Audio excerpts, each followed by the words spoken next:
Magandang umaga sa bawat isa sa atin sa oras na ito ay meron na tayong mahalagang topic ngayon. Ano ho? Dahil sa ating panahon natin ngayon ay marami pa rin mga tao yung hindi naniniwala na meron tayong iisang Diyos na nahayag sa tatlong persona ng pagka-Diyos. Sa Biblia ho, wala hong binanggit doon na Trinity. Pero makikita ho natin, marami hong katibayan na yung iisang Diyos na nahayag sa tatlong persona ng pagka-Diyos na ito po ay itinuturo mula doon sa katotohanan ng salita ng ating Panginoon. Kaya iyan po yung ating pag-uusapan. Ano?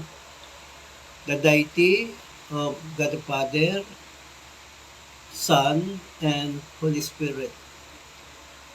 Mahalaga po na ito po ay atin hong pinag-aaralan.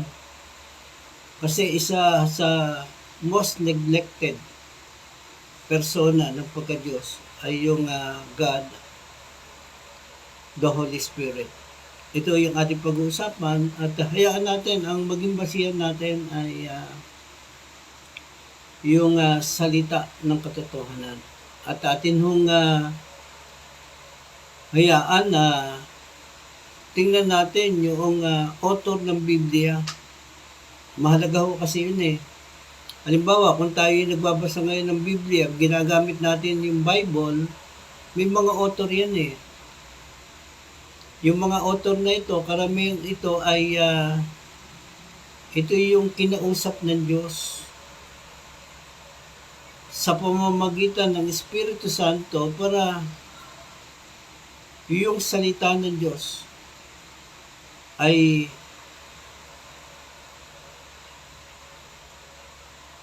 maunawaan natin yung katotohanan ayon doon sa kanilang isinulat. Tayo po ay manalangin. Dakilang Diyos na makapangyarihan sa lahat. Humingi po kami ng karunungan, pagkaunawa mula sa iyo.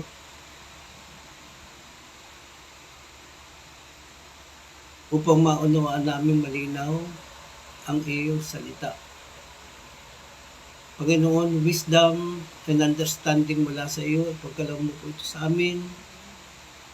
At amin nung hinihiling sa iyo, Panginoon, sa tulong mo, O Diyos, na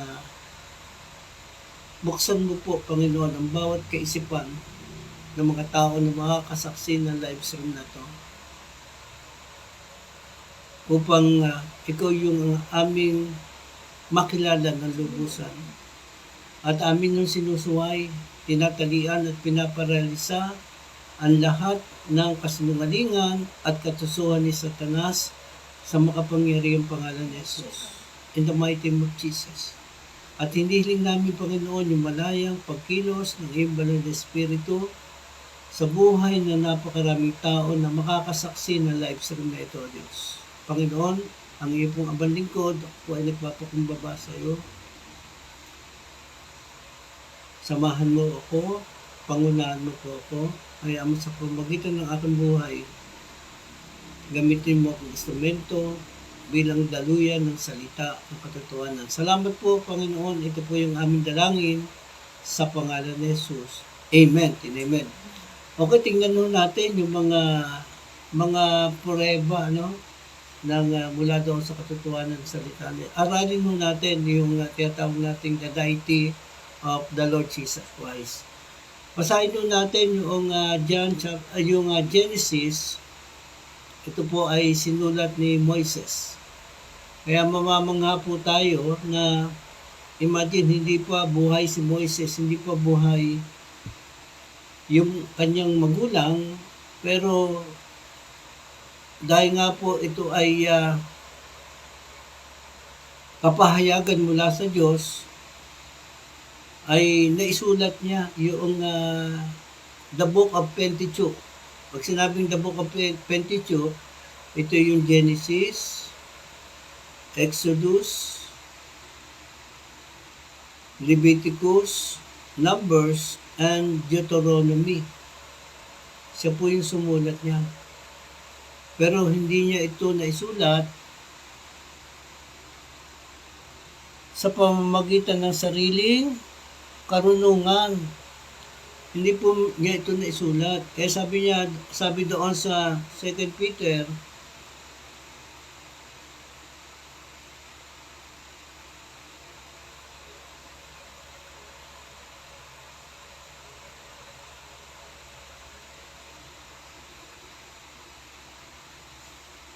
Second Peter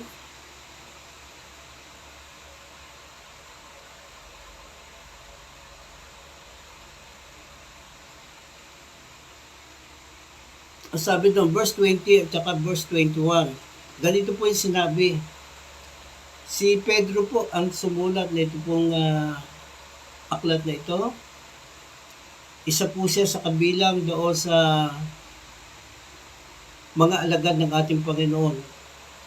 Ang sabi dito, higit sa lahat, unawain ninyong walang makakapagpaliwanag ng alinmang propesiya sa kasulatan sa sariling kakayahan. Sapagkat ang pahayag ng mga propeta ay hindi nagmula sa kalooban lamang ng tao, ito'y galing sa Diyos at ipinahayag ng mga tao na nasa ilalim ng kapangyarihan ng Espiritu Santo. Yan po mismo ang pruweba mula doon sa isa sa alagad ng ating Panginoon na si Pedro. Para maunawaan natin na ito pala yung dahilan kung bakit naisulat ng mga author ng Biblia yung kabuuan ng Biblia mula doon sa Genesis hanggang sa Revelation. Ang kagandahan, no, hindi katulad ng mga aklat na binabasa ng maraming mga tao ngayon. Bagamat ito ay naisulat sa iba't ibang kapanahunan, ang agwat ito ay 1,000 taon. Pero makikita natin, hindi sila nagbabanggaan eh. Hindi sila nagkakasalungatan. Kinakailangan lamang ito na maituro mula doon sa mga tao na pinapatnubayan ng Espiritu Santo. Hindi po ubra na ang Biblia ay aaralin natin sa pamamagitan ng sarili nating katalinuhan o sabihin natin na tayo ay mayroong mataas na pinag-aralan. Hindi po ubra eh. Kasi naituro na mismo mula sa salita ng katotohanan, katulad ng sinabi ni Isaias,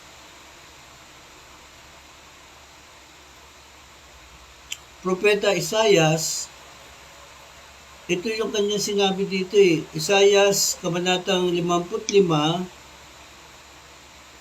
talatang 8. Ito yung sinabi mismo ayon kay Propeta Isaias na sinabi ng Panginoon.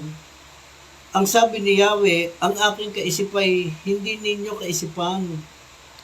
Ang inyong kapamaraanan ay hindi ko kapamaraanan.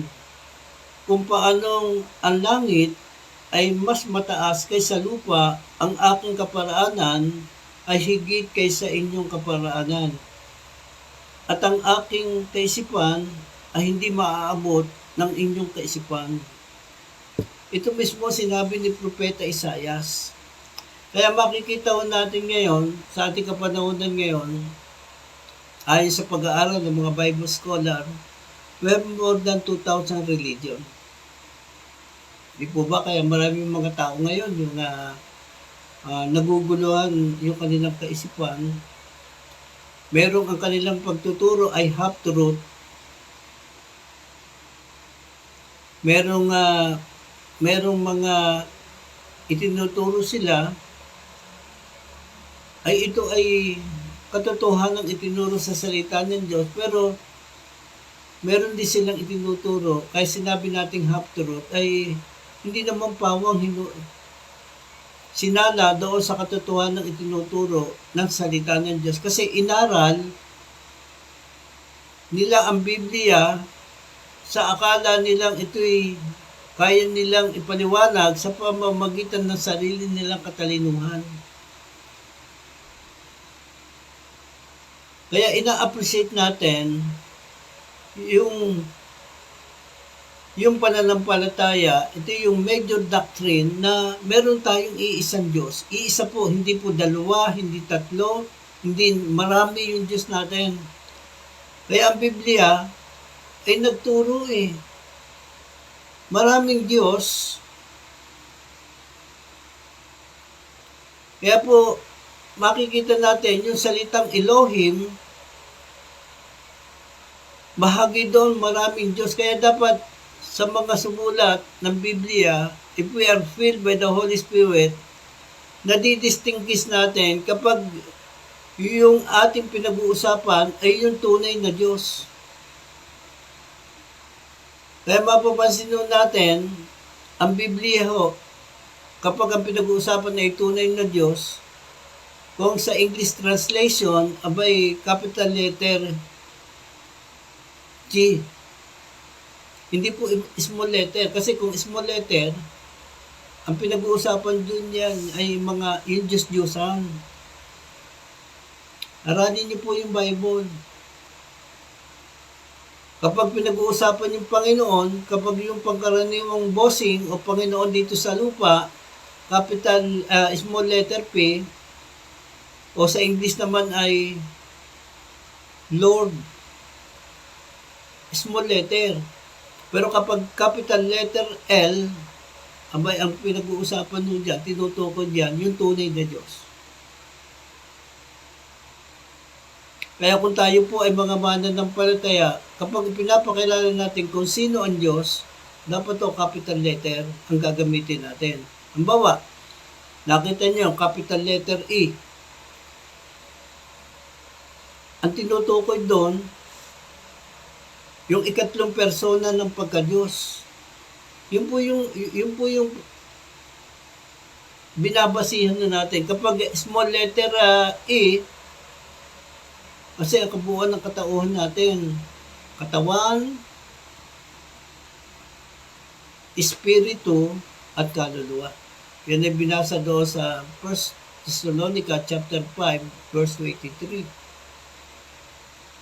Kaya mahalaga na nauunawaan natin yung salita ng Diyos. Kasi ang dami nadaya Lalo na sa ating kapanahonan ngayon. Ang dami kayang matalino at sinasabi nating halos sa ulado na ang Biblia. Kaya lagi natin sinasabi na kung ang Biblia ay nabasa na natin, yung po bang katotohanan mula sa aral ng ating Panginoon. Kasi ang Biblia nagtuturo ng ng do na dapat natin ginagawa at don't na dapat hindi natin ginagawa. Kaya ingat po tayo, lalo na sa panahon natin ngayon. Tama po, sinabi ng ating Panginoong Jesucristo, in the last day, kung noon meron ng mga false prophet, even sa Old Testament, sa panahon ng ating Panginoon, iniligaw yung kanyang mga kababayan, kaya galit na galit sa kanya yung mga Pharisees. Yung mga eskriba, ito yung dalubhasa sa pagtuturo ng kautusan ni Moises. Karamihan sa kanila, sila po yung mga pinuno ng sinagog. Sila po ay mga abogado. Kinikilala, iginagalang sa bansang Israel. Pero in-expose sila ng Panginoon Bakit to? Kasi hindi nila pinaniwalaan ang ating Panginoong Jesucristo na siya yung Mesiyas na ipinangako mismo, inihula ng mga propeta na siya ay sisilang na isang birheng babae at tatawagin siyang Emmanuel. Isayas, Kabanatang 7, Talatang 14. Pinatunayan naman yan na ang ating Panginoon, si Emmanuel, doon sa Mateo chapter 1,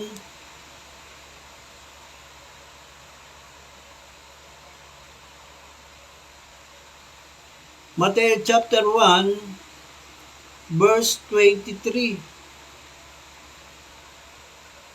Ito po yung malinaw eh. Pag binasa natin yung verse 21, ito yung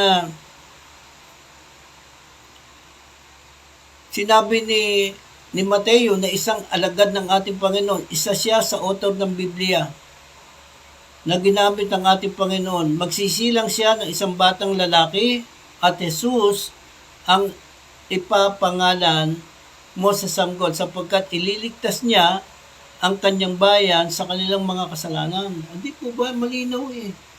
Ang sabi dito, nangyari nga ang lahat ng ito upang matupad ang sinabi ng Panginoon sa pamamagitan ng mga propeta. Verse 23, tingnan nyo, hindi nagkakahiwalay. Yung sinabi ni Propeta Isaias, hula. Yung sinabi ni Mateo, isa sa alagad ng ating Panginoon, sabi niya dito, tingnan ninyo, maglilihi ang isang birhen at magsisilang ng isang sanggol na lalaki at tatawagin itong Emmanuel.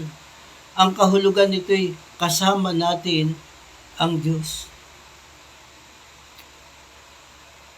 Kaya, even yung nangyari sa ating Panginoon, nung sa isinilang, pag binasa nyo yung ibang mga aklat, yung aklat ni Lucas, Dr. Luke, makikita ho natin, ito'y kaganapan doon sa propesiya ng mga propeta. Kaya tayo ay kumbinse na ang Biblia, totoo. Ang dami na mga propesiya, prediction ng mga propeta. Kaya ho sila tinawag ng propeta, yung kanilang kapahayagan, hindi galing daw sa kanilang mga sarili. Kundi ito ay kapahayagan ng Diyos sa kanila, kaya ito ay sinabi nila mula sa kapahayagan ng Diyos.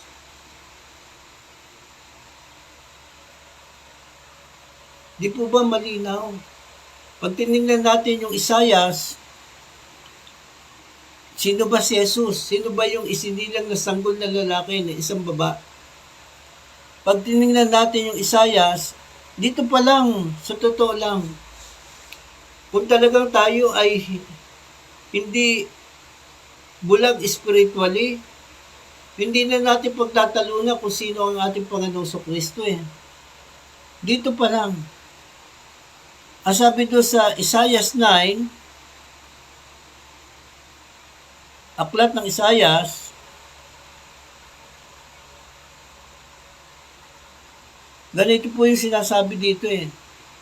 Isaias kabanatang 9, siyam, talatang 6. Pakinggan nyo mabuti. Para ho, doon sa nagsasabi ng ating Panginoon ay tao lamang. Siguro itong verses na ito, itong sinulit nito ni Propeta Isaias,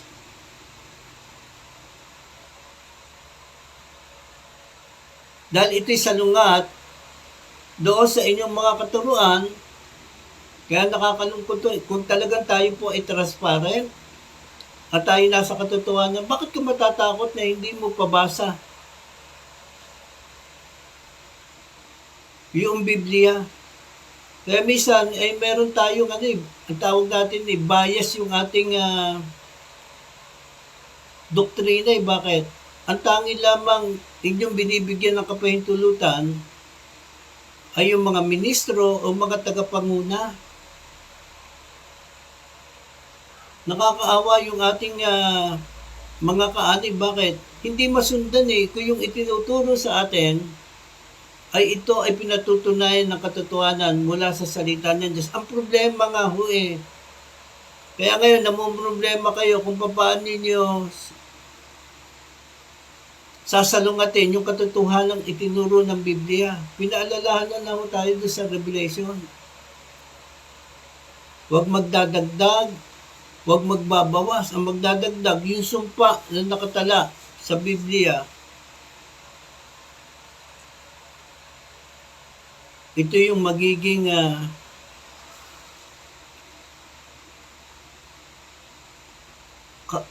karanasan natin. At yung nagbawas naman, ay wala tayong bahagi sa bunga ng punong kahoy na nagbibigay buhay. Yan po yung katotohanan na sinabi ng Biblia. Aralin nun natin sinabi dito ni Isaias.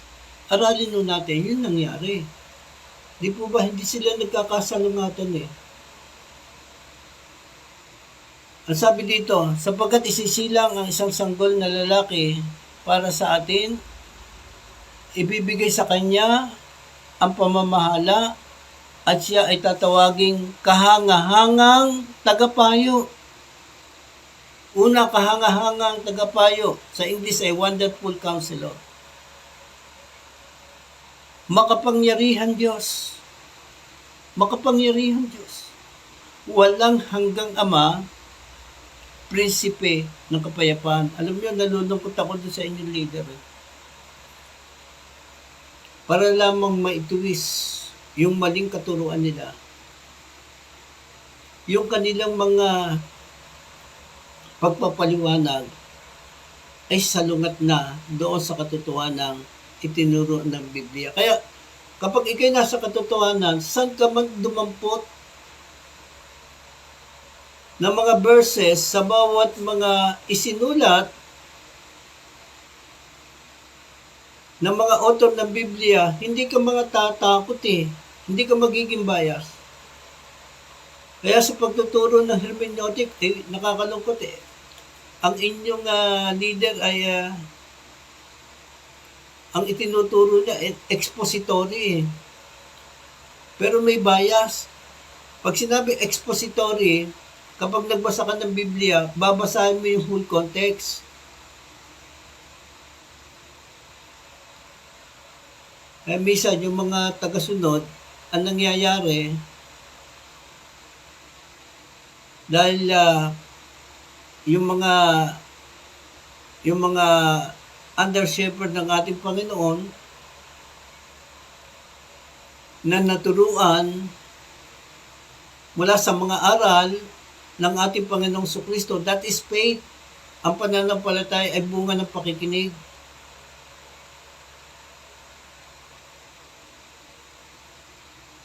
At ito ay nanggaling daw sa pangangaral ng mga sinugo ng Diyos patungkol kanino? Sa ating Panginoong Sukristo. Kaya kapag ang aral natin ay aral lamang na inyong leader, na ang turo ay half-truth, ginamit ang salita ng katotohanan, hindi in-expose yung katotohanan ng kabuuan, kasi hindi natin binasa yung whole context, kaya tayo ho ay nakabilang doon sa hidwang pananampalataya. Yan ang totoo. Tapos gagamitin natin yung pagiging pilosopo natin. Hindi naman ganyan eh. Tapos palalabasin yung mangmang. Yun ang katotohanan. In-expose ni Apostle Pablo eh. Yung aral patungkol sa Panginoong Sukristo sa mga taong dalubhasa sa salibutan, mga marurunong sa salibutan, ay ang itinuturing nilang kahangalan. Kaya pinahiya siya ng Diyos sa pamagitan ni Apostle Pablo. Yung mga hampas lupa, ang binanggit niya dun eh, uneducate. Pero dahil sila'y tinawag ng Panginoon, pinili ng ating Panginoon.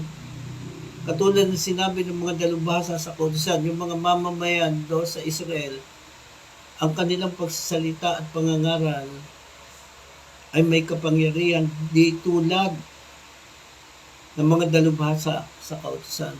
Kaya ito yung sinabi, imagine, ang hirap tanggahin nito, yung isisilang daw na sanggol na babae. Ang sabi dito, sapagkat isinilang ang isang sanggol na lalaki para sa atin, ibibigay sa kanya ang pamamahala at siya ay tatawaging kahangahangang tagapayo, makapangyarihan Diyos, walang hanggang Ama at prinsipe ng kapayapaan. Kaya kapag ikaw ay talagang totoo yung Diyos mo nakilala, Hindi ka pawasakit, pabuo. May pruweba po ba ito? Kaya ipinapaunawa ko ngayon sa tulong ng Espiritu ng Panginoon na ang ating Panginoong Kristo hindi lamang siya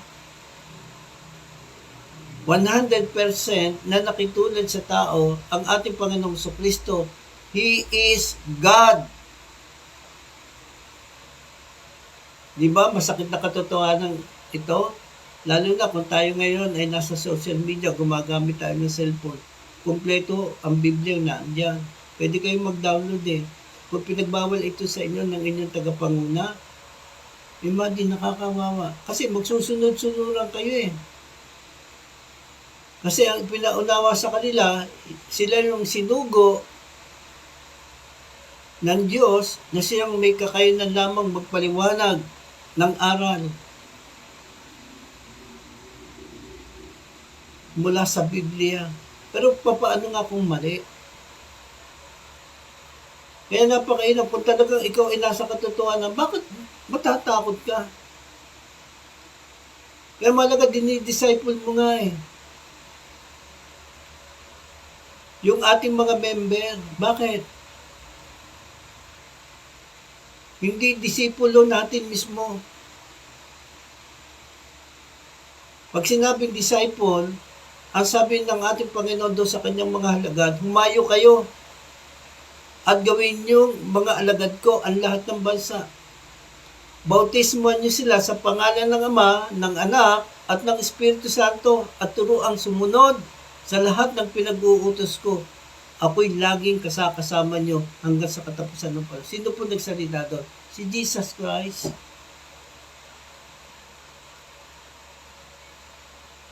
Prove natin. Pag inaral ho natin, yung John chapter 1, bilang patunay, yung aklat naman ni Juan, si Juan, siya yung author ng Biblia. Isa ito sa mga alagad ng ating Panginoon. Pag inaral natin yung kanyang isinulat doon sa John chapter 1, ito po yung sabi, verse 1,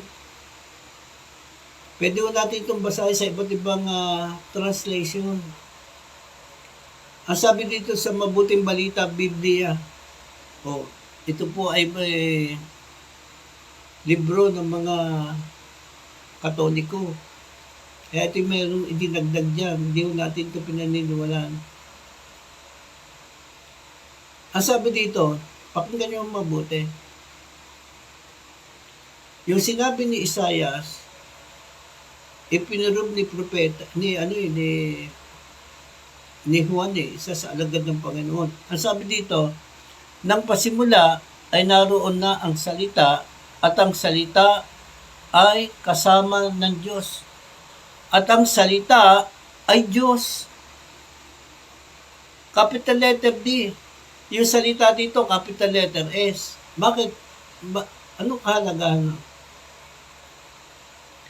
Verse 2, sa pasimula ay kasama na siya ng Diyos. Nilikha ang lahat ng bagay sa pamamagitan niya at walang anumang nilikha nang hindi sa pamamagitan niya. Ang nilikha sa kanya ay may buhay. He is the source of life. Life giver. Yun daw salita. Siya ay Diyos. Siya ay manlilikha. Yung salita. At ang buhay ay siyang ilaw ng sangkatauhan. Kasi sinabi ng ating Panginoon, ako ang ilaw ng sanlibutan. Ang sumusunod sa akin na hindi nalalakad sa kadiliman, malinaw ho yun eh.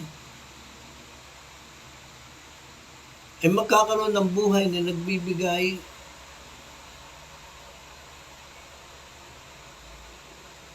magkakaroon ng ilaw na nagbibigay buhay. May epekto yun eh. Hindi nalalakad sa kadiliman. Yung salita, ang pasin ninyo, sabi ni Apostle Juan, ito yung kanyang sulat eh. Ipinakilala niya kung sino yung salita. Ang sabi dito, verse 12, so verse 14, ang salita ay naging tao at nanirahan sa piling namin. Nakita namin ang kaluwalhati, ang tunay na kanya bilang kaisa-isang anak ng Ama. Siya ay puspos ng kagandahang loob at ng katotohanan. Di po ba? Ang hirap pong i-deny ng ating Panginoon na hindi Diyos. Ngayon kung ito yung naituro sa atin, ito nga po yung katotohanan. Kung ikaw ay isang kaanig, ito yung katotohanan. Aralin nyo ito.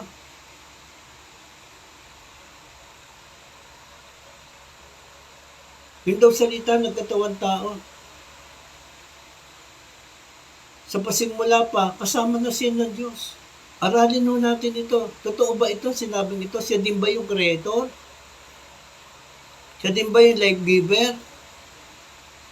Pinatunayan ito. Kasi noon, nag-i-exist na ang God the Father, God the Holy Spirit, and God the Son, pero hindi pa ipinapaliwanag ng malinaw. Kasi yung pagdating ng Misayas, hindi pa ito nagaganap.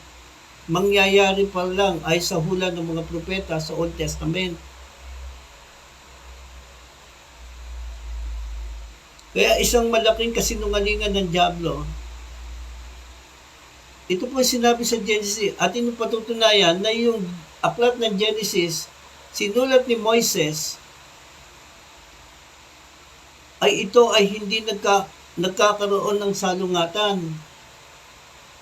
Aralin niyo po yung turo ng inyong Pag pinagbasihan niyo po yung salita ng Diyos, pwede naman kayong mag-download ng Bible Kung ginagamit ng inyong leader ay King James, i-download niyo yung King James, English at saka sa Tagalog. Pagbasihan natin sa ibang salin, ang lagi ko na ipinapaunawa sa bawat mga magbabasa, dahil nga ito ay kaisipan ng Diyos, hindi kayang arukin ng tao, ikaw man ay marunong, ikaw man ay sabi natin napakatalino, napakalaga yung God the Holy Spirit. Pag pinag-aralan natin yung the deity of the Holy Spirit, ipuprove ko may isang Diyos ko, equal ko, eternal. Hindi katulad ng itinuro ni Ginoong Soriano na mas makapangyarihan ng Ama sa Anak at sa Espiritu Santo. Ay isang malaking kasinungalingan ho yan. Hindi ho sila nagkakahiwalay. Iisang Diyos nga ho Hindi po tatlo yung Diyos. Yung hiwaga dito, yung iisang Diyos nahayag sa tatlong persona ng pagka-Diyos. Bakit natin sinabi yan? Iba yung persona ng God the Father, iba yung persona ng God the Son, at iba yung persona ng God the Holy Spirit. Sasabihin nyo, patunayan mo nga. Ito na nga, pinatutunayan na nga natin na ang ating Panginoong Jesucristo ay Diyos. Sundan niyo po itong ito pong ating topic ko ngayon. The deity of the Holy Spirit, susunod doon natin. Bakit napakalaga yung God the Holy Spirit? Lalo na sa ating kapanahonan ito. Bakit after na magganap ng ating Panginoon yung finished work daw sa cross, yun ang kanyang iniwan. Aralin nun natin Genesis chapter 26. Tingnan nun natin yung paglikha ng ating Panginoon sa tao. Ito po yung binanggit dito Siguro magtataka tayo bakit ito yung kaya dapat inaaral ho natin. Ang sabi dito, Genesis chapter 1 verse 26, pagkatapos sinabi ng Diyos, ngayon, likhain natin. Ginamit yung plural po ito, natin, ang tao ayon sa ating larawan, ayon sa ating wangis, sila ang mamamahala sa mga isda, sa mga ibon, sa lahat ng hayop, maging maamo o mailap, malaki o maliit. Nilalangan ng Diyos ang tao ayon sa kanyang larawan. Napakinggan niyo po doon sa atin, no, hindi po kami galit sa tomboy at bading. Kasi ito po yung katotohanan eh. Sila'y kanyang nilalang na isang lalaki at isang babae. Wala ho ditong tomboy, wala ho ditong bakla, wala ho. Ang Diyos ay perfecto. Kung naniniwala tayo na yung ating Panginoon, Diyos na makapangyarihan sa lahat, is perfect God, kasama sa atin nung ituturo yan. Hindi ko maituturo natin yung kabuuan ng Biblia. Tuturuhan natin ito ng sakto. Malinaw po ba? Ginamit yung plural but singular, intensive. Ginamit yung salitang Elohim. Kaya ang Biblia ho, kapag inaral natin yung salitang Elohim, ay kapag hindi ho natin na-distinguish na ang pinag-uusapan na yung tunay na Diyos, marami ho kasing Diyos. Sinabi din yan ni Moses, sinabi din sa sulat sa awit. Ang tinutukoy din naman doon sa small d o small g, hukom, mga pinuno sa Israel, mga tagapagdala ng salita ni Diyos, kasama dyan yung mga pariseyo. Sinabi ng ating Panginoon, ako at ang Ama ay iisa. Nagalit, babatuin ng Panginoon eh. Tinawag silang mga Diyos kayo. Small d po yun, hindi capital letter D.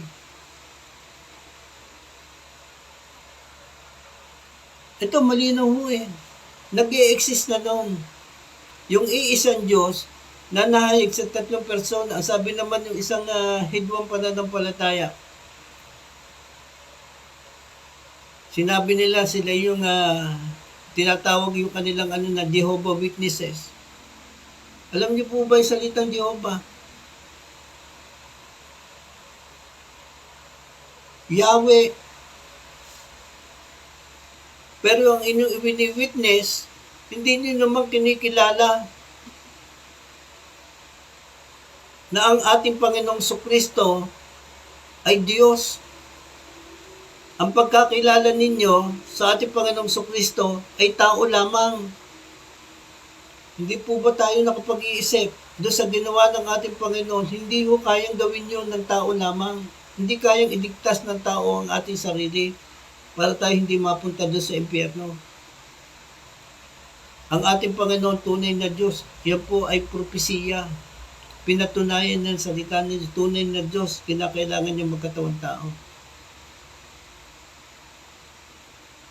At tingnan naman natin yung turo ni Apostol Pablo. Patunay kung sino ang ating Panginoong Kristo. Sinusundan niya yung kanyang sinulat eh.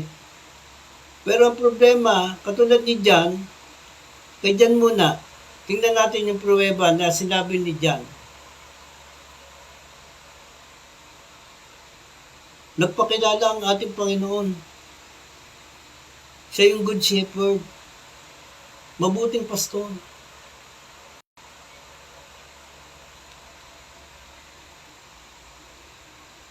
Tinawag ni King David, pakinggan yung mabuti, hindi yung nagkakasalungatan eh. Ang sabi ni King David, bago natin pag-usapan yung binanggit muna, ayon sa sulat ni Apostol Juan, siya po yung isa sa nakasaksi sa ating Panginoong Kristo. Narinig niya yung aral na itinuro ng ating Panginoon.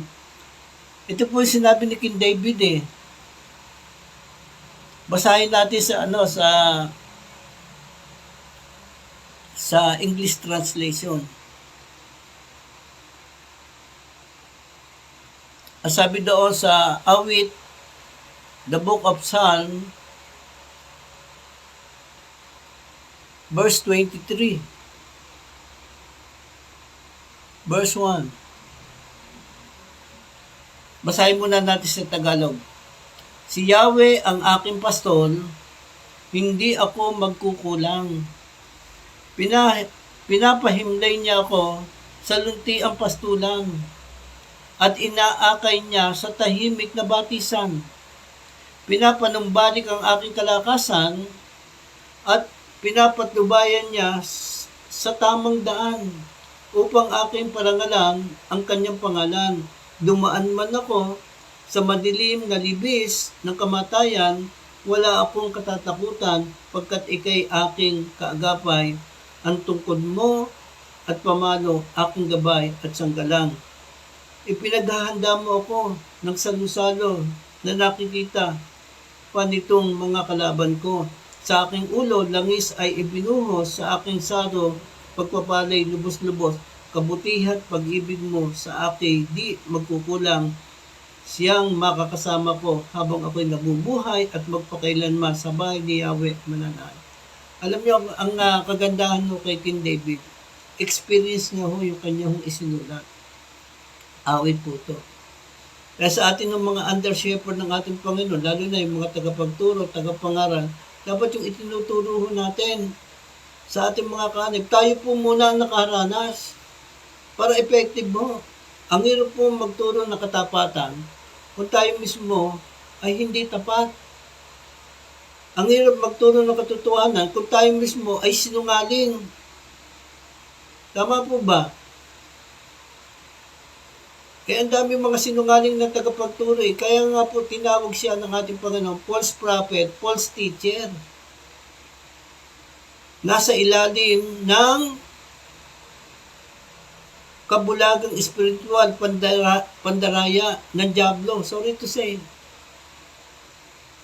Kaya nadisip yung unang tao Kasi pinagpipilitan na yung salita ng Diyos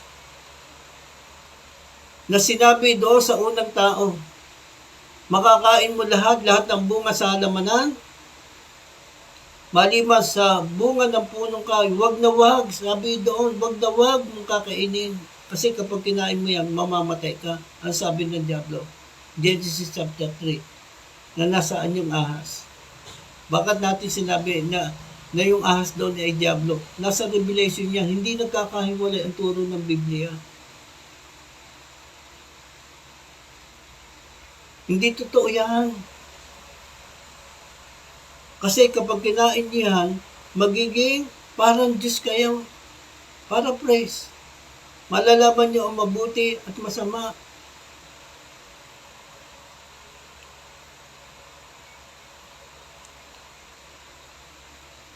Listen. Pag inaral natin, itong sinabi ni King David na ito, si Yahweh ang aking pastor. Aaralin mo natin yung sulat ni Apostle Juan to reveal in us what is truth. Tingnan natin, sinabi mismo ng ating Panginoong Kristo. Galing mismo ito sa kanyang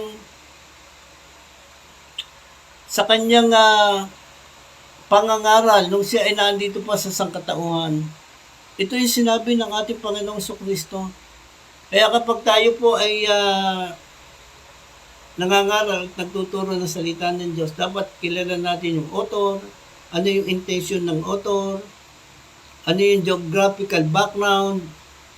Ang laki ho ng pagkakaiba noon sa ngayon. Halimbawa sa mga sasakyan, ang laki ho ng pagkakaiba. Ano yung kulturang umiiral doon sa mga Israelita ng mga panahon nyo? At ano yung kultura naman natin? Inuunod ng Panginoon yung kultura natin. Yung nga lang, kapag yung kultura na meron tayo ay salungat doon sa katotohanan, abay, wag ho nating akapin yung kultura natin. Nandiyan pa ho ba kayo? Mag-ano naman ho kayo ng doon sa mga nakakasaksi ng live stream na to. Hindi ho ako kumikita sa social media. Mag-amen naman kayo. Kaya bisan, ang isang mga lingkod ng Diyos ginagamit ngayon sa social media. Kung alam nyo katotohanan, itong itinuturong ito, dapat magpasalamat kayo tayo po man din, mga mananampalataya. Minsan tinitingnan nyo tayo. Kasi bishop ako, baka sabihin, nag-amen ako dun sa kapatid na yun Tinuruan ko lamang yun sa... Hindi ko ganyan ang mindset ng mga tao. Mapagpakumbaba sana kasi ang ating Panginoon mapagpakumbaba.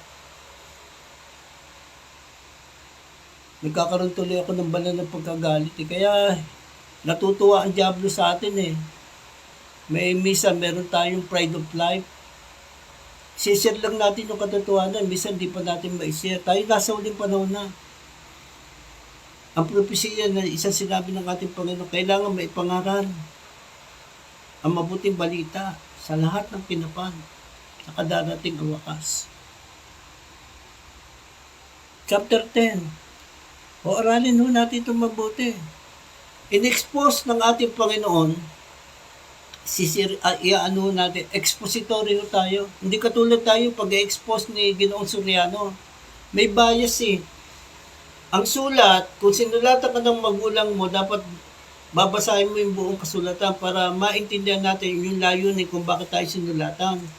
Ay dadampot ka lamang ng isang talata na ito ay angkop lamang doon sa doktrina na iyong itinuro doon sa iyong mga kaanib.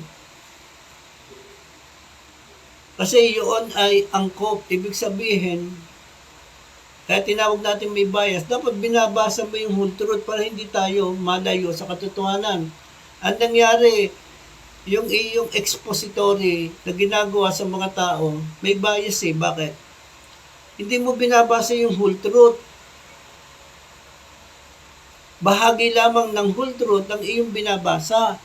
Kaya kapag binasa mo yung John chapter 10, tingnan mo yung whole truth dito. Ang Panginoong Kristo po ang siyang nagsasalita dito. Ayon kay Apostol Juan na isa sa kanyang mga alagad na nakasaksi sa kanya. Nakasama niya. Ang sabi dito, John chapter 10 verse 1. Kasi sa mga panahon noon, ipinahayag ito ng Panginoon kasi yung mga pinuno, yung mga inaasahan na mga dalubhasa sa kautusan ni Moises na dapat sana sila yung aakap at maniniwala doon sa promised Messias. Nakita ho natin yung kasaysayan eh. Sila yung naging sanhi. Yan po ay bahagi din doon sa propesiya na mangyayari sa ating Panginoon. Inihula yan ni Propeta Isaias doon sa Isaiah chapter 53. Yung kaganapan nangyari sa ating Panginoong Kristo doon sa cross. Yan naman ay itinuro mula sa sulat ni Apostle Pablo doon sa Filipos chapter 2 verse 5 hanggang verse 11. Kaya hindi sila nagkakontrahan. Amen. Magsalita naman o kayo ng amen. Mag-ano kayo, huwag ko kayong manghinayang. Maliban na lang kung tayo talaga ay ma-pride na tao. Ako ho, pag ako nakakakita ng mga kapatira na meron dating at talagang truth, hindi ako nangihinayang na ako yung mag-like, hindi ako nangihinayang na ako ay mag-comment, hindi ako nangihinayang na ito ay aking i-share. Hindi ito kawalan sa akin. Naiisipin mo, kasi bishop ako, ano sabihin na lang, nag-snare ko yung preaching ni Pastor Sadly. Hindi po kawalan sa atin. Maliban na lang kung tayo mayabang. Sorry to say. Mapagmataas. Ang sabi dito, ito po sinabi mismo ng ating Panginoon, pagkatandaan ninyo, ang pumapasok sa kulungan ng mga tupa ng hindi sa pinto nagdaraan, kundi umaakyat sa di dapat pagdaanan, ay magnanakaw at tulisan. Ang dami yung ganyan. Ibig sa panahon ng ating Panginoon, galit na galit sa kanya yung mga mga saserdote, mga eskriba, even yung pinuno ng bayan. Hindi naniniwala sa kanya. Kaya sabi dito, ang tunay na pastol, o pakinggan niyo mabuti, ay sa pintuan nagdaraan. Pinapapasok siya ng gwardiya at pinapakinggan ng mga tupa ang kanyang tinig. Tinatawag niya ang kanyang mga tupa sa kanilang pangalan at inilalabas sa kulungan. Yung tunay daw pastor.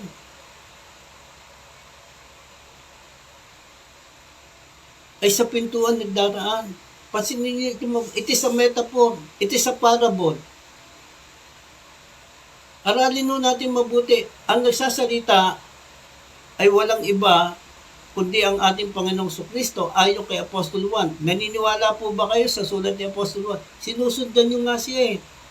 Ginagamit nyo kaniyang isinulat. Ang sabi dito, pinapapasok siya ng gwardya at pinapakinggan ng mga tupa ang kanilang tinig. It is a metaphor. Sino po ba yung tupa? Ito yung mga mananampalataya, kaisa ng ating Panginoon. Ito yung sumusunod sa aral ng ating Panginoong Kristo. Tinatawag niya ang kanyang mga tupa sa kanilang pangalan at inilalabas sa kulungan. Kapag nailabas na siya'y nangunguna sa kanila at sumusunod naman ang mga ito sapagkat kilala nila ang kanyang tinig.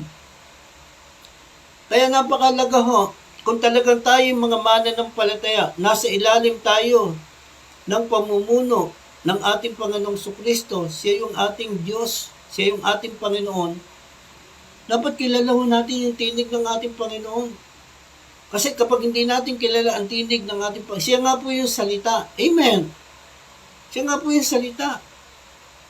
Kaya ganun na lang yung kalaki yung ating paggalang. Siya yung verbo. Sa Greek word, tinawag siyang logos.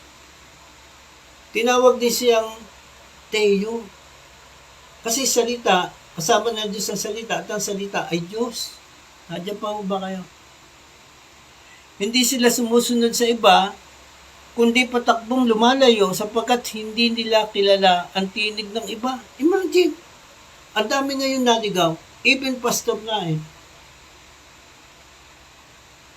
Alam niyo kapag ang isang sinasabing ako'y mananampalataya, lingkod ng Diyos, tagasunod ni Kristo, alam mo kung talagang tunay tayong kabilang doon sa mga anak ng Diyos, hindi tayo pababayaan ng Panginoon. Hindi tayo pwedeng anin ng Diablo. At hindi na tayo magpapatuloy sa pagkakasala kasi iniingatan tayo ng ating Panginoong Kristo at hindi tayo maaring galawin ng Diablo. Sinabi yan mismo sa salita ng Diyos eh. 1 John chapter 5 verse 18. Verse 20, kayong mga anak ng Diyos, kahit ang mundong ito ay nasa kapangyarihan ng Diablo. Doon itinuro. Pakinggan niyong mabuti. Dito, inireveal ng ating Panginoon. Di ba, yun daw pastor, dumadaan doon sa pintuan. Kung tayo po ay talagang mga under shepherd ng ating Panginoon, pakinggan niyo mabuti yung revelasyon ng ating Panginoon. Yun daw mga tupa, hindi nakikinig kapag hindi nila kilala ang tinig ng iba. Kaya mo tumanggi. Teka muna, wala nang sa katotohanan ng tulong ito kasi si Jesus ang daan, si Jesus ang katotohanan, si Jesus ang buhay. Kaya napakalaga sa isang mananampalataya, we are rooted in the Word of God. Dito sa iglesia ito ng Jesus Messiah, itinuturo natin sa mga mananampalataya, bumili tayo ng Bible. Ngayon, sa panahon natin ngayon, pwede na ho tayo mag-download. Ako, madami ho ditong Bible, iba't ibang translation. Kaya lang po ako gumagamit ng cellphone, iniano ko ito sa malaking letra kasi medyo yung atin nung dahil tayo umiidad na, nababasa ko dito malino at may iba't ibang mga salin ng Biblia ang aking hawak. Meron akong dictionary dito, meron akong yung original na salin, Hebreo, Greek, at Aramaic. Nakikita na natin yan eh. Pwede natin pundan yan. Itinuturo na rin yan ni Mr. Google. Kahit nga yung pagkataon ng mga sikat ng mga leader ngayon ng hitwang pananampalataya. Wala na tayong maitatago. Lalo na ngayon, nasa panahon na tayo ng social media. Hawak natin si cellphone. Tingnan na sinabi dito. Sinabi ni Jesus, ang talingagang ito, ngunit hindi nila nauunawaan ang ibig niya sabihin. Pinamumulat niya doon sa kanyang mga kababayan. Ako yung mabuting pastor, siya yung pintuan, tingnan nyo. Kaya't muling sinabi ni Jesus, pagkatandaan ninyo, ako ang pintuang dinaraanan ng mga tupa. sinabi ng Panginoon, ako ang pintuang dinaraanan ng mga tupa. Kaya meron tayong pangalan ng church sa isang local na iglesia, Door of Faith. Dapat alam mo natin ng meaning. Yung aming pangalan, hindi po yung isang reliyon, Jesus the only Messiah. Kasi yan ang totoo. The only Messiah is no other than the Lord Jesus Christ. He is the only Savior. Pinatunayan niya ng salita ng Diyos, hindi po reliyon ang aming itinayo. At katulad ng aking din pinangawakan, hindi makapagliligtas ang anumang reliyon na meron ng tao ngayon. Alam mo kung bakit sinabi ni James, ang nais na tamang reliyon ay dapat ay kumakalinga sa mga ulila at mga babaeng balo. Kasi noong mga panahon noon, marami na rin ini-exercise na reliyon. Sinasabi na sila yung tama, katulad ng Judaism, Sadduceo. Imagine, nalihis ang bansang Israel kasi iyan ang kanilang pinaniwalaan. Kaya meron debate na rin noon. Hindi lamang ng Old Testament, ang daming mga Diyos-Diyosan noon na pinaniwalaan. Diyos ni Baal, Diyos ni Asira, ang daming mga Diyos-Diyosan na naglihis at naglayo sa katotohanan. Even today, kaya magpasalamat po tayo kapag tayo ay mayroong under shepherd ng ating Panginoon, na katulad na sinabi ni Apostle Pablo, follow me as I follow the example of Christ. Ang pinag-uusapan nun natin, the deity of the Lord Jesus Christ. Hinuhugot natin ito sa Old Testament.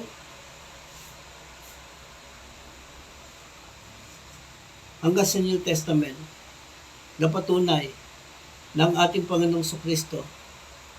Hindi lamang siya 100% na tao. He is God. O aralin nun natin, mapaya naman tayo.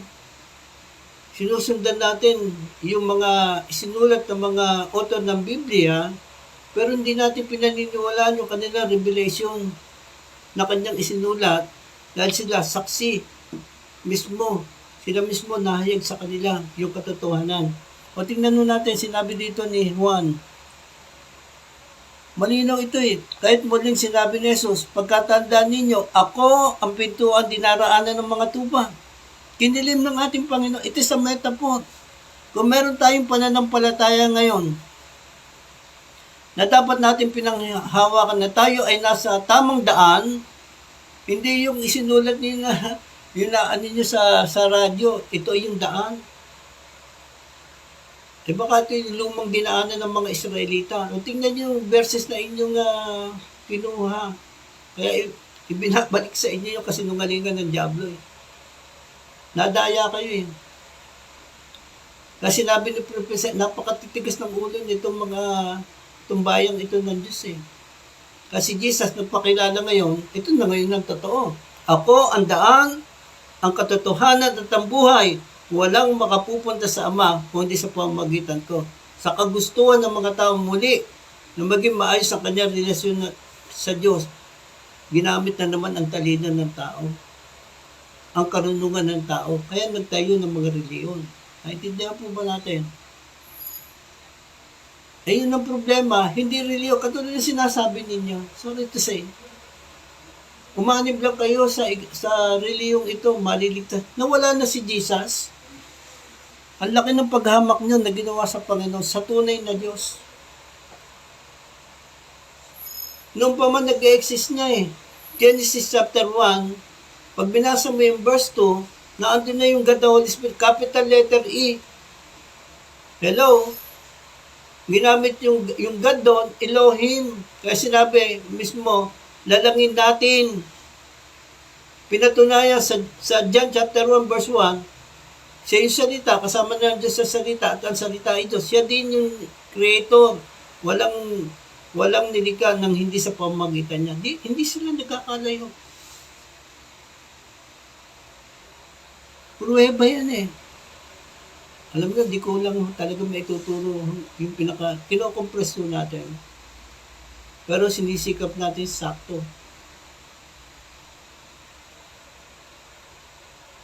Ang sabi sa verse 8, ang mga ang mga nauna sa akin ay mga magnanakaw. Tulad ng mga hidwang pananampalataya ngayon. Magnanakaw at mga tulisan, ngunit hindi sila pinakinggan ng mga tupa. Sino to? Ito sa metapot. Ito ay talagang mga tunay na mga tagasunod ng ating Panginoong Kristo. Kaya tayo tinawag na Kristiyano. Ang sabi ng inyong leader ayaw nilang tanggapin yung itinuro ng ating Panginoon,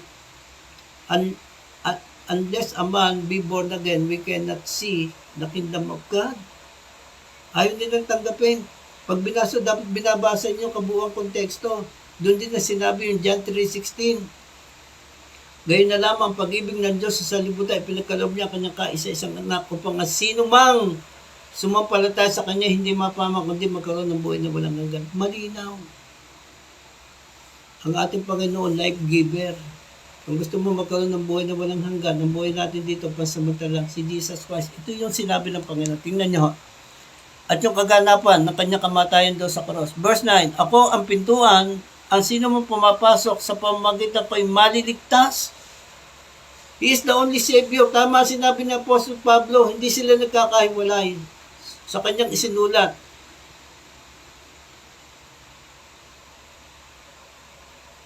Sa kanyang kapahayagan na isinulat ni Lucas, Dr. Luke. Ang sabi sa kanya isinulat sa ibang salin, kay Kristo lamang matatagpuan ang kaligtasan, sapagkat sa silong ng langit, ang kanyang pangalan lamang ay binigay ng Diyos ay kaliligtas ng tao. Period. Wala daw iba. Ito pong 9, mismong galing sa Biblia. Imagine. Ipinahiya ng ating Panginoon yung mga dalubhasa sa kautusan. Sabi niya ng ating Panginoon, ako nga ang pintuan, ang sino man pumapasok sa pamamagitan ko'y maliligtas. Papasok siya at lalabas at makakatagpo ng pastulan. Pastulan. Sino pong, di ba sinabi ni King David, si Yahweh ang aking pastol, hindi ako magkukulang. Pinahihimlay niya ako sa matapos na batisan.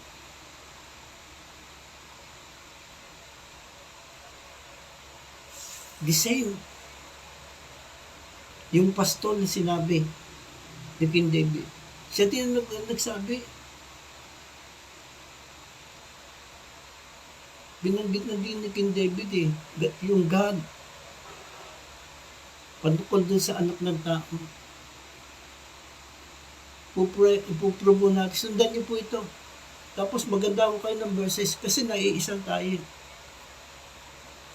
Ang sabi daw, dumarating ang magnanakaw. Ito na, in-expose na ng Panginoon yung mga false prophet, false teacher. Kabilang dito yung mga pinuno sa bansang Israel. Mga dalubhasa sa kautusan. Mga pinuno sa sinagog. Sila yung mga hukom. Bahagi ho doon sa mga dalubhasa sa kautusan. Mga punong pari. Ang sabi dito, dumarating ang magnanakaw para lamang magnakaw, pumatay at manira na parito ako upang ang mga tupa ay magkaroon ng buhay, ng isang buhay na masagana at ganap. Ako, tingnan niyo verse 11, ako ang mabuting pastol. Si Jesus mismo ni-reveal.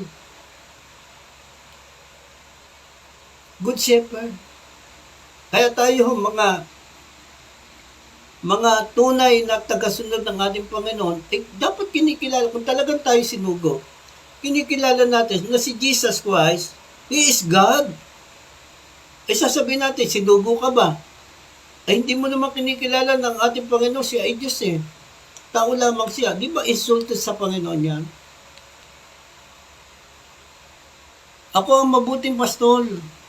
Kaya kung tayo sumunod sa ating Panginoon, naparito ako, verse 10, upang ang mga tupa ay magkaroon ng buhay. He is the source of life.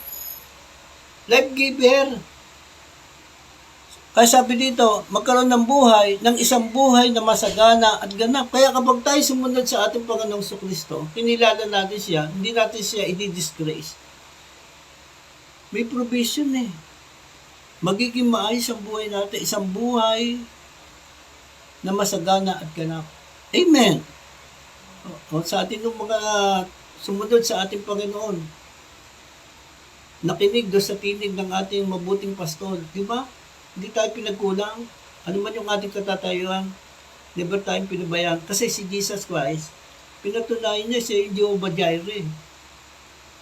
Hindi kayang gawin ng tao lamang. Imagine, 2 isda, 5 tinapay. Napakain mo yung 5,000 kalalakihan, bukod pa yung bata at mga babae. May lumabis pa. Nakakain sila ng busog.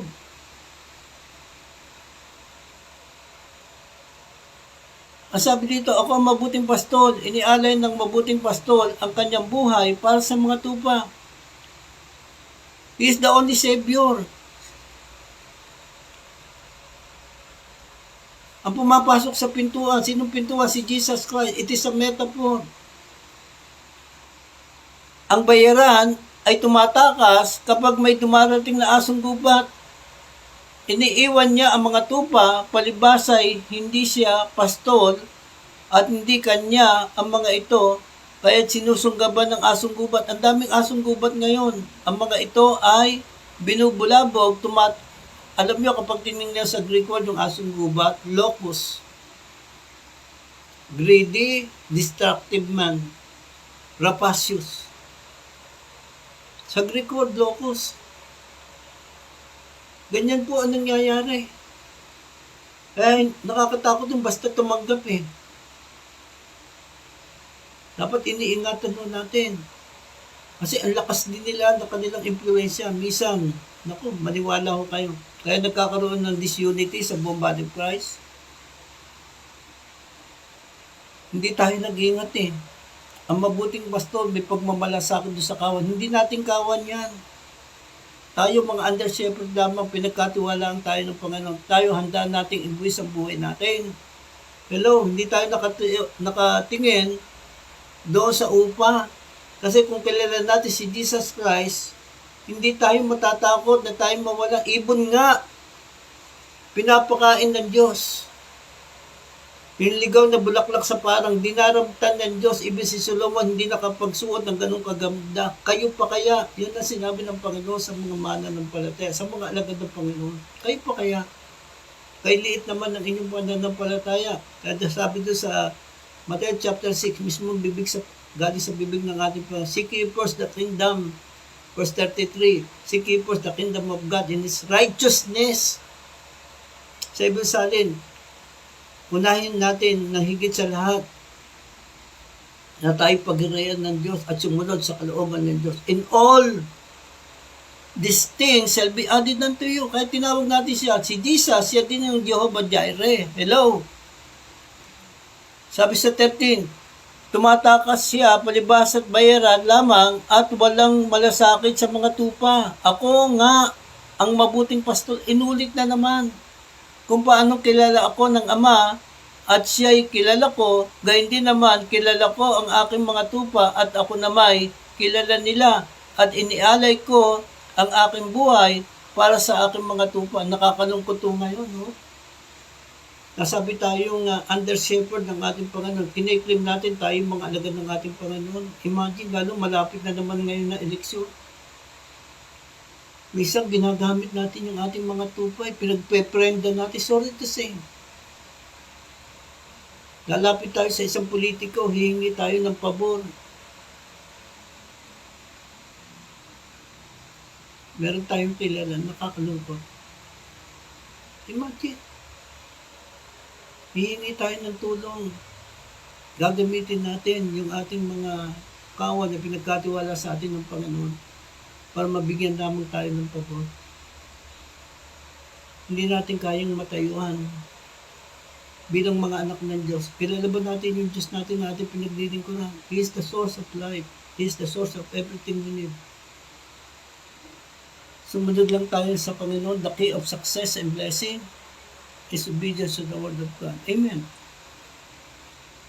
Meron akong iba pang tupa na wala pa sa kulungang ito. Kinakailangan sila ipasok ko rin at papakinggan naman nila ang aking tinig. Sa gayon, magiging isa na lamang ang kawan at isa ang pastol. Pasinin niyo ang verse 17. Alam niyo, nakabilang tayo dito eh. Dahil dito, minamahal ako ng Ama sapagkat inialay ko, pasinin niyo mabuti, si Jesus ang nagsasalita dito.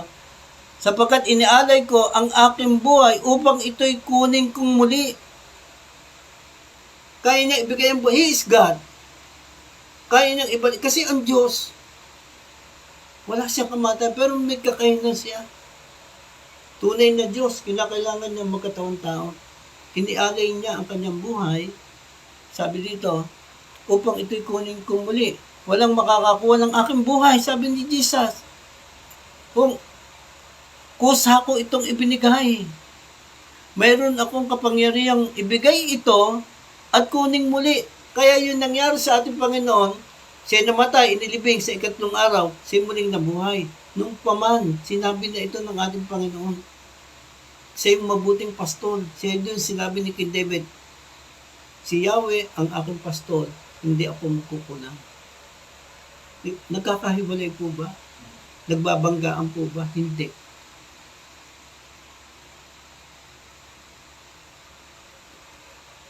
Si John din ho, ang nagsabi, pag binasa natin ito, sa verse 30, ito po yung kanya sinabi, imagine sinusundan niya si John. Ginagamit mo yung sinulat ni John, pero hindi niyo naman pinaniniwalaan yung sinabi mismo niya. John chapter 10, verse 30, ito yung kasunod eh. Kaya napakalaga, binabasa niyo yung whole context. Dito sa sinabi niya, ayon sa sinabi mismo ng ating Panginoon, ang sabi dito, ako at ang Ama ay iisa. Mismong revelasyon, personal revelation ng ating Panginoon. Ako at ang Ama ay isa. Ang mga pinuno ng mga Hudyo'y muling dumampot ng bato upang batuin siya, kahit sinabi sa kanila ni Jesus, marami akong mabubuting gawang ipinakita sa inyo mula sa Ama. Di ba ang ating Panginoon nagpagaling na may sakit, nagpagaling na kanyang mga kababayan, nagpalayas ng mga demonyo, nag-akay sa kabutihan, nagturo ng magandang asal. Sabi dito, alin ba sa mga ito ang dahilan at ako'y inyong babatuin? Tingnan niyo sagot nila. Kaya nagalit yung mga dalubhasa sa kautusan. Kinaiklaim ng ating Panginoon na siya yung Diyos. Siya yung tunay na Diyos. Sabi dito, sumagot ang mga pinuno ng mga Hudyo, hindi dahil sa mabubuting gawa, kaya ka namin babatuin, kundi dahil sa paglapastangan mo sa Diyos, sapagkat nagpapanggap kang Diyos, bagamat tao ka lamang. Ganito din ang paniniwala ng maraming pinuno ng reliyon ngayon. Imagine, insulto ito sa Panginoon. Kita niya sinabi ng Panginoon, tumagot si Jesus, hindi ba nasusulat sa inyong kautusan? Sinabi ko, mga Diyos kayo. Sinabi din yun ni Moises Mga Diyos. Yung mga leader, yung mga hukom, tinahog ng mga Diyos. Pero small d, small d. Sa Bible kasi, pag small d, yan po it refers, tumutukoy sa mga Diyos-Diyosan. Hindi tunay na Diyos. Mga Diyos ang tawag ng kautusan sa mga pinagkatiwalaan ng salita ng Diyos. At hindi maaring ipawalang bisa ang sinasabi ng sulatan. Binanggit din yan Even sa turo ni Apostle Pablo, may binanggit din siya mga Diyos. Pero iba yung tunay na Diyos. Amen. As under shepherd ng ating Panginoon, dapat naiintindihan natin, we have one God na nahayag sa 3 persona ng pagka-Diyos. Revelation ito ni Apostol Juan, isa sa author ng Biblia. Revelation din ito ni Pablo. Imagine, saan nyo hinugot yung inyong doktrina na ginagamit mo itong mga sumulat ng epistle, yung author nito ay si Apostle Pablo, pero hindi nyo tinatanggap yung aral nila. Sila ay nasa patnubay ng banal na espiritu. Nandiyan pa ho ba kayo? Di ba nakakalungkot? Tingnan niyo ang turong ito. Pilipos chapter 2.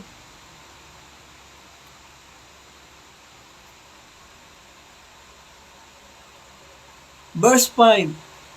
Dito sinabi na dito malinaw naway magkaroon kayo ng kaisipan ng tulad ng kay Kristo, kahit siya'y likas at tunay na Diyos, hindi niya ipinagpilitang manatiling kapantay ng Diyos, sa halip kusa niyang hinubad ang pagiging kapantay ng Diyos at naging katulad ng isang alipin.